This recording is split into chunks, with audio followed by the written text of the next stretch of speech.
I'm kind of a synchronicity guy. And my father was the owner of the QT bar in Superior. One day, 7 years old or 8 years old, he brought home a deck of cards.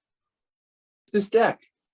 And I just started staring. Well, look at that water make some movement, right?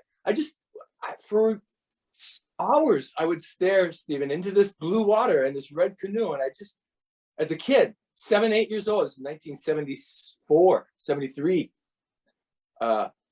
and could not figure out what was going on here with this thing. It just compelled me.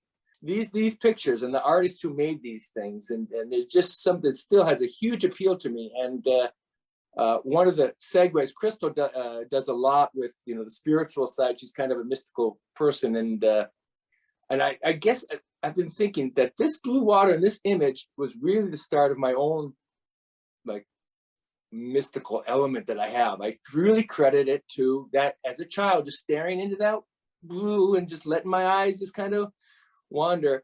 So my connection with this brand is really deep. Again, this came to me again this week in this preparation. I remember the teacher talking about the Song of Hiawatha, and I don't know, Stephen, if you know that Longfellow poem. It's kind of a classic It's about the Native American god Hiawatha and his girlfriend Minnehaha. Well, and in our textbook, and I'm not an expert on the poem, but I just remember in the textbook there was this beautiful picture that kind of reminded me of the Hamm's picture about this poem by Longfellow. And I see about a week later, we drove down to St. Paul, and I asked Dad, where's the Hamm's Brewery?